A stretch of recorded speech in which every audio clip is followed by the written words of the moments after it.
Hello students, कैसे हैं आप सब लोग। आई होप आप लोग अच्छे होंगे, अच्छे से पढ़ाई कर रहे होंगे। हमने इंटीग्रेशन की 2 एक्सरसाइज कंप्लीट कर ली है, 7.1 7.2। आज हम लोग स्टार्ट कर रहे हैं 7.3 एक्सरसाइज। तो अगर हम थोड़ा सा रिकैप कर लें मतलब सारी चीज़ों का, जैसे आपने फर्स्ट एक्सरसाइज में क्या किया था, जिसमें डायरेक्ट फॉर्मूले थे, जैसे साइन का इंटीग्रेशन माइनस कॉस होता है, कॉस का साइन एक्स होता है, उस पर बेस्ड क्वेश्चन थे। हालांकि सिंप्लीफाई करने के बाद कई बार आंसर आए थे। सेकेंड एक्सरसाइज जो बेस्ड थी, जिसमें क्या था, किसी को टी लेना हमारी मजबूरी थी क्योंकि वो डायरेक्ट फॉर्मूला नहीं बन रहा था। अब ये जो थर्ड एक्सरसाइज है वो बेस्ड है ट्रिग्नोमेट्री पे, यानी अगर आपको ट्रिग्नोमेट्री के फॉर्मूले अगर आते हैं, जैसे ठीक है 2 sin a cos b का, 2 sin a sin b का, या cos 2x के फॉर्मूले, sin 2x के फॉर्मूले, मतलब फॉर्मूला यूज करना पड़ेगा ट्रिग्नोमेट्री का। ठीक है, तो ज़्यादातर क्वेश्चन ट्रिग्नोमेट्री फॉर्मूले यूज करने के बाद सॉल्व आपके हो जाएंगे और आपका आंसर मैच कर जाएगा। ठीक है, तो कोई बहुत नया फॉर्मूला नहीं आ रहा है, मतलब इंटीग्रेशन का कोई नया फॉर्मूला नहीं आएगा, उन्हीं से काम चल जाएगा जो साइन के थे, कॉस के थे, ठीक है, टेन के थे, वही सब में काम चल जाएगा।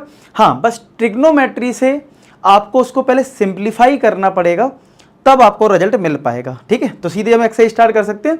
और मैं हर क्वेश्चन में, आपने अगर 7.1 7.2 की होगी तो आपने देखा होगा मैंने हर क्वेश्चन को बहुत डिटेल में डिस्कस करा है कि इसका ये भी तरीका हो सकता है, इसका ये भी तरीका हो सकता है, और ये पूरी कोशिश करी कि इंटीग्रेशन की आपकी जो अप्रोच है वो अच्छी हो जाए। तो ऐसे ही इस एक्सरसाइज में भी मैं पूरी कोशिश करूंगा आपकी अप्रोच अच्छी हो, रट्टा ना मारना पड़े कि बस यही करना है, आपको समझ में आना चाहिए ये क्यों करना है। मैं आपको अगर इसका सॉल्यूशन बताऊंगा, उससे ज़्यादा इंपॉर्टेंट ये कि आपको ये पहले पता चले कि ये क्यों कर रहे हैं। ठीक है, तो चलिए देखते हैं क्या है। तो हमें पहले क्वेश्चन में इंटीग्रेट करना है और बोला गया है इंटीग्रेट करो साइन स्क्वायर ब्रैकेट में है 2x + 5। अब समझते हैं कि हमें ये पूरा खेल है ट्रिग्नोमेट्री का, और बहुत लॉजिकल है, ऐसा नहीं कि रट्टा मारना है हर चीज़ का, नहीं, पूरा लॉजिक है। और ट्रिग्नोमेट्री का जो भी फॉर्मूला यूज होगा मैं आपको बताऊंगा।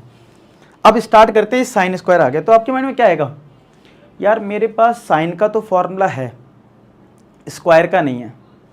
साइन का इंटीग्रेशन होता है minus cos square, minus cos होता है साइन का, तो क्या मैं इसको माइनस कॉस स्क्वायर लिख सकता हूँ? बिल्कुल नहीं लिख सकते हो। और चेन रूल नाम की कोई चीज़ नहीं है, जैसे डिफरेंशिएशन में नहीं होता था कि मान लो अगर तुम्हें डिफरेंशिएशन करना है साइन स्क्वायर एक्स का, तो हमने इसको लिख दिया साइन एक्स का होल स्क्वायर और इसको एक्स एज्यूम कर लिया, तो ये हो गया 2 sin x, और फिर साइन एक्स का हमने डिफरेंशिएशन कर दिया। तो आपको शुरुआती में आपने देखा होगा, आपने अगर मेरे से पढ़ाई की है 7.1 7.2, तो मैंने बोला है आपके पास ना तो प्रोडक्ट रूल है अभी जब आप 7.3 एक्सरसाइज कर रहे हो। ठीक है, प्रोडक्ट रूल है भी तो वो लिमिटेड कंडीशन के साथ है, सेम फंक्शन में लगाना भी नहीं होता है। क्वेश्चन रूल भी नहीं है, ना ही आपके पास कोई इस टाइप का चेन रूल है। तो आप वो दिमाग में जो आ रहा है कि इसको होल स्क्वायर लिख देंगे और चेन रूल लगा लें कुछ, तो वो सब नहीं हो सकता, तो अब फंस जाएगा मामला। अच्छा, ये कब सॉल्व हो सकता है, ऐसे दिमाग लगाओ, ये कब सॉल्व हो सकता है? जब इसकी पावर हट जाए। पावर कैसे हटाएं? तो याद करो कि हमारे पास एक फॉर्मूला होता है cos 2x का, जिसमें 1 - 2 sin स्क्वायर x होता है कि नहीं होता है? तो क्या ये साइन स्क्वायर होता है? तो यहां से अगर मैं साइन स्क्वायर x निकालूं, ये इधर गया ये इधर आया, तो 2 sin स्क्वायर x आ गया कितना, 1 - cos 2x। तो साइन स्क्वायर x की क्या वैल्यू आ जाएगी, 1 - cos 2x अपॉन 2 आ जाएगा। साइन स्क्वायर x क्या आ गया, 1 - का cos 2x अपॉन 2। इससे क्या समझ में आता है? इससे हमें यही समझ में आता है कि अगर साइन में कोई पावर है 2 तो उसको हम हटा सकते हैं। कैसे? अगर हम 1 - cos 2x अपॉन 2 कर दें। लॉजिक क्या है कि अगर यहाँ पे एंगल x है तो यहाँ पे डबल करना पड़ेगा उस एंगल का, क्योंकि हमें पावर प्रॉब्लम कर रही है, हमें पावर हटानी। देखो इस वाली कंडीशन में देखें तो कहीं भी पावर नहीं है, तो यानी इंटीग्रेशन हमारा हो जाएगा।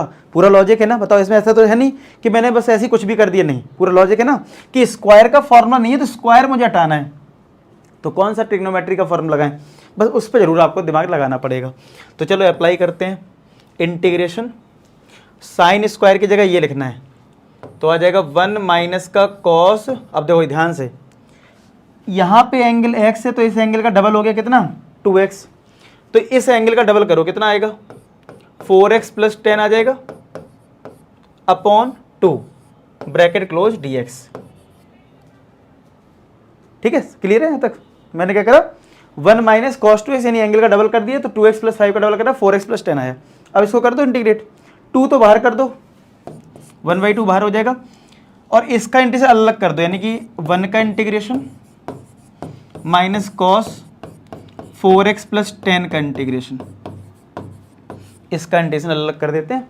तो 1/2 1 का इंटीग्रेशन x माइनस कॉस का इंटीग्रेशन क्या होता है, कॉस का इंटीग्रेशन होता है साइन, तो साइन 4x प्लस 10। अब ये तो फर्स्ट एक्सरसाइज क्वेश्चन हो गया ना, और जो भी x का कोफिशिएंट होता है वो डिवाइड में आता है कि नहीं आता, साइन 2x का करते हो तो माइनस कॉस 2x लिखते हो, अपॉन 2 भी तो लिखते हो, ऐसे यहाँ पे 4x का कोफिशिएंट है वो 4, तो वो 4 डिवाइड में आएगा, प्लस का c।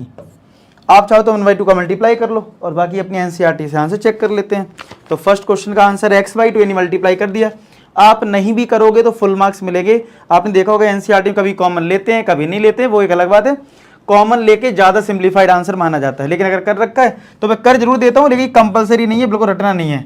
2 का 4 में मल्टीप्लाई करोगे 8 आ जाएगा, और साइन 4x प्लस 10, ठीक है। तो ये आपका आंसर एनसीईआरटी में दे रखा है। क्लियर आया समझ में? चलो अब आ जाओ सेकेंड क्वेश्चन में।